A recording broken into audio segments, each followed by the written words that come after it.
Keeping Up with Jones, the Lonnie Jones podcast adventure, is brought to you by TKM Incorporated. This company, located in Moss, Tennessee, specializes in erosion control, hydroseeding, hydromulch, silt fence. They do minor excavation work, and they also provide traffic control and construction signs. Their mission is keeping people safe. Their passion is wishing that all men could be saved. TKM stands for The King's Men. If you'd like to contact The King's Men, you can contact them at 931-243-3958, 931-243-3958, or you may email them at tkminc2001@twlakes.net. That is tkminc2001@twlakes.net. The King's Men, in partnership with Keeping Up with Jones, the Lonnie Jones podcast adventure.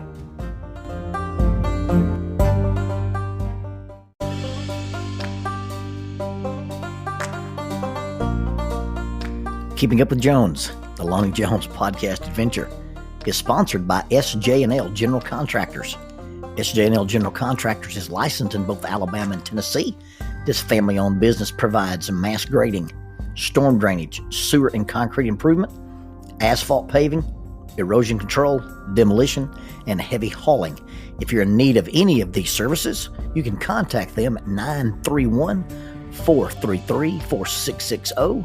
That is 931-433-4660. If you'd like to be employed by this family-owned company, 3 W's and a dot, sjnl.com, www.sjnl.com. In the early part of 2009, I was released from the hospital in Anniston, Alabama, and came home to several weeks of convalescence. I was restricted from playing outside. I was restricted from shooting my bow. I was restricted to doing pretty much anything. The doctor had originally said, hey, you can't lift anything that it takes more than one hand to lift. And my wife quickly replied, Doc, do you realize what he can lift with one hand? So the doc said, okay, nothing more than 7 pounds. So I'm pretty much on lockdown. So I ventured into World of Warcraft, which was a multiplayer online game.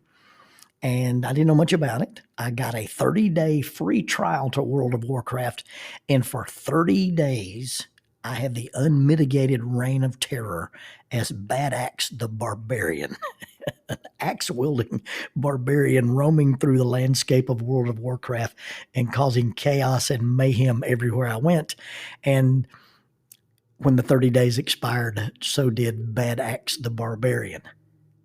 In 2005, years before the reign of terror from Bad Axe the Barbarian, Ben Schultz, playing the character online of Leroy Jenkins, made these words immortal. All right, chums, let's do this. Leroy Jenkins! And if you're not familiar with that episode, it's a hoax. It was a staged video that these guys in a group called Pals for Life staged for the World of Warcraft community. The scene is that you're watching an online video game, and these guys are planning and plotting, and they're using uber nerd language about what they're going to do and how they're going to invade this quest that they're on. And there's this one player, and he's away from keyboard, and all of a sudden his player pops to life, and he goes, all right, chums, let's do this. He screams his battle cry, which is his first and last name, Leroy Jenkins, and charges into the fray, resulting in a mayhem and a melee episode that gets his entire team wiped out. Now, if you watch this video on YouTube, you'll hear language that you don't want your small kids to hear, because these guys disparage and berate Leroy Jenkins. At the end of the whole thing, Leroy defends himself by saying, well, at least I got chicken. I have no idea what that means. The whole thing was a hoax, but it became this legendary episode, so much so that everybody uses, or lots of people use the term Leroy Jenkins. I remember being on scene where some guys made entry into a building, and the comment was made, well, suddenly Chip just went all Leroy Jenkins on us. It becomes synonymous with taking initiative and being out of control and proceeding forward with reckless abandon. Leroy Jenkins, the stuff of legend. Another legendary figure that I was privileged to meet is I was attending a jiu-jitsu event. I was going to make a presentation on performance anxiety for some guys who were high-level competitive jiu-jitsu guys. And some of the other guest speakers, I think, were Brian Barncat Deebies and a guy named Bobby Rivers. I'm sitting in the gym trying to stretch out, tying on my little wrestling shoes, and a guy comes cartwheeling into the gym. Now, this was the Bender's Gym location. It was before 10th Planet Decatur was located on Linwood.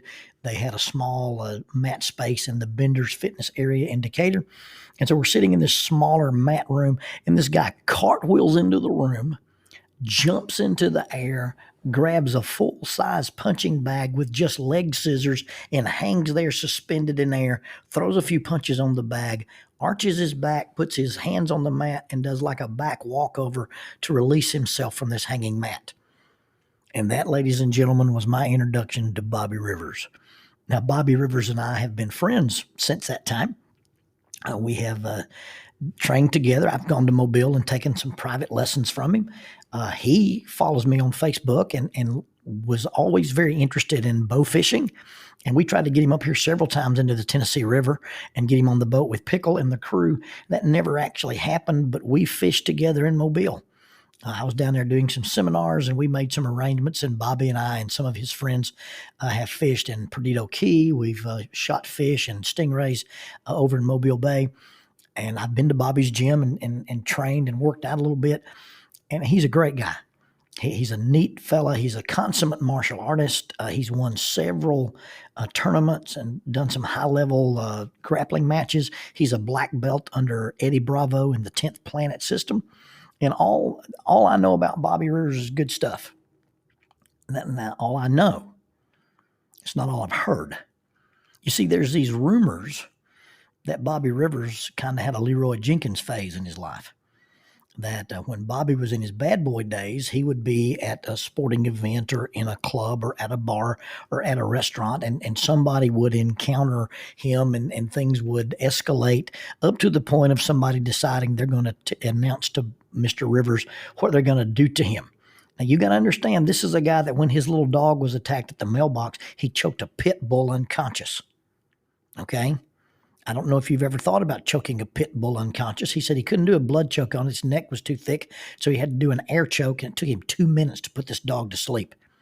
If I ever choke a dog into unconsciousness because this attacked my dog and bit me, its head will be on my mantelpiece forever.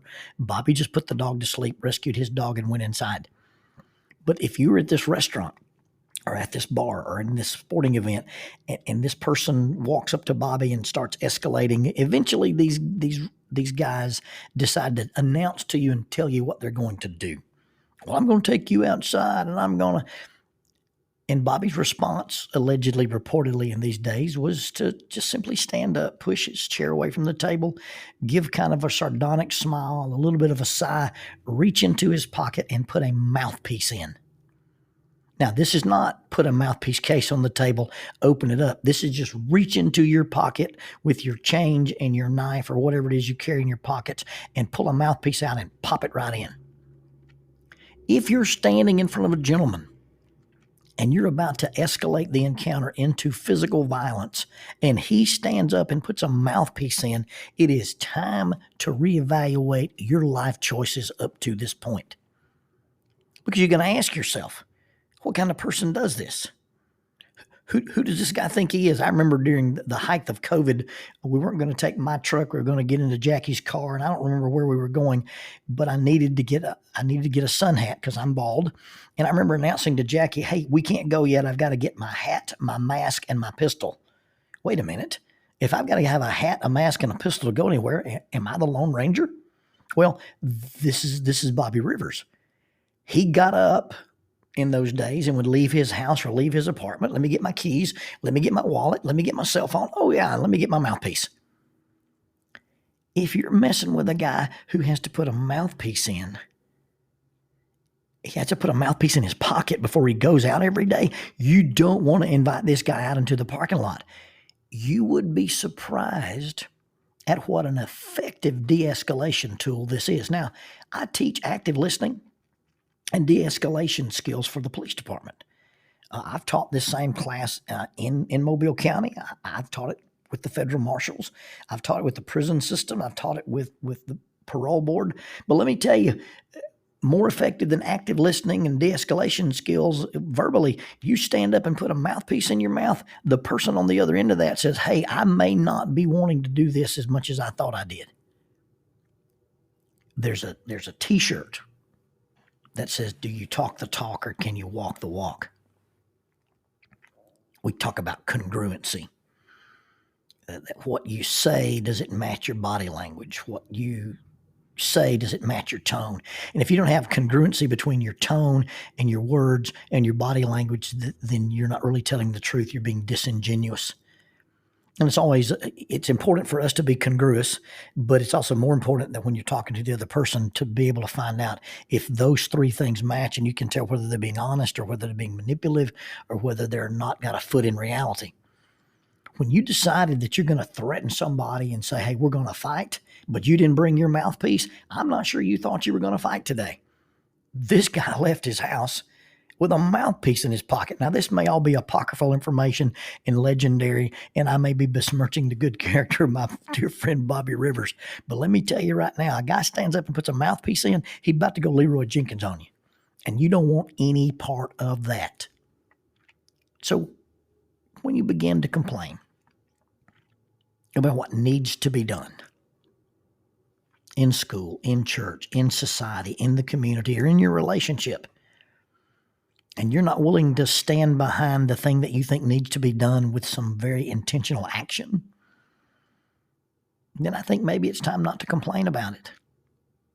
I think maybe it's time to be quiet. I think it may be time to realize that if I'm not willing to do anything about it, I need to push away from my keyboard and fold my screen and get out from my parents' basement and actually live a life. I've been shocked and appalled and dismayed at the number of pet projects people decide to glom onto because they have so little purpose in their lives that they have to protest on behalf of people they've never met, never encountered, and never been treated that way. It's incongruous to me that somebody who claims, hey, I'm about to go protest a group of people who are accused of committing violence, but I'm going to show up in force while they're in force and talk about them and yell disparaging things at them and throw frozen water bottles at them, knowing that their default response is violence, but I'm going to go there in my blue jean shorts, my flip-flops, and a wife beater t-shirt. Well, if you showed up to a place dressed like that, thinking that you're going to encounter violence, you either don't believe you're going to encounter violence or that's a special kind of stupid. What we say needs to be done probably needs to match what we're willing to do. Or it probably doesn't need to be something that we talk about. I sit down with couples all the time. Hey, look at the relationship between you and your wife. Look at the relationship between you and your in-laws. Look at the relationship between you and your adult children. Look at whatever. And on a scale of 1 to 10, 1 being the worst, 10 being the best, where's your relationship? And they'll give you a number. And for discussion purposes, let's say the number is 5. So that the relationship you're talking about, 1 being the worst, 10 being the best, it's at a 5. What needs to take place for the 5 to become a 6? And immediately you get, if they would only change, if he would only do this, if she would only stop that. But the real question is, hey, in this relationship that we're talking about, whether it's your spouse or your in-laws or your adult children or your neighbors or the people at church or the folks you work with, on a scale of 1 to 10, 1 being the worst, 10 being the best, what's the quality of this relationship? Well, man, that's a 5. Well, what could you change? What could you do? What could you initiate to change that 5 to a 6? Because you see, you only really control half of this thing. And if you're unwilling to do the work, if you're unwilling to suffer the pain, if you're unwilling to take the risk to make it better, then maybe it's disingenuous or incongruous to be complaining about it. I guess, there's things that aren't ideal, and it's okay to say, hey, this is not ideal, but really, our request to have things different either needs to be a request, a positive request to meet my needs, Or I need to say, hey, you know what, this is not working and I'm willing to do this work. I'm willing to initiate this action. I'm willing to take this risk to make it better. And if you're not willing to do the work, then you're really not a mouthpiece type person. You're just a mouth. And the difference between the mouth and the mouthpiece really boils down to, hey, the phrase is put your money where your mouth is. Well, just forget the money and just put your mouthpiece in.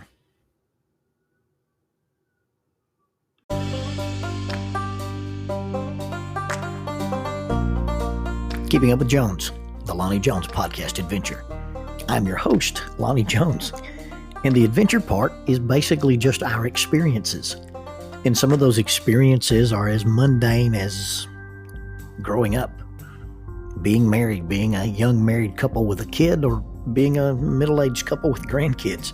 Some of the experiences will be my adventures as an outdoorsman, a rock climber, a fisherman, a hunter, or my experiences as a police chaplain who's been assigned to a SWAT team for over 30 years. Some of that adventure may even boil down to the idea that there's a belief that I'm a chaotic Jedi. Either way, we'll take the experiences or the adventures and we'll talk about the facts. The facts will lead to concepts, and the concepts lead to application. Basically, it will be anecdotal wisdom. One cautionary word about the facts is we will tell you the facts just as they happened, but sometimes we'll tell you the facts the way we remember them happening, and sometimes we'll tell you the facts the way we've heard other people tell us the way they remember them happening. In any occasion, it's not an attempt to deceive. There'll be a little bit of embellishment, and it's an all good, clean fun and for learning purposes only. Thank you for keeping up with Jones.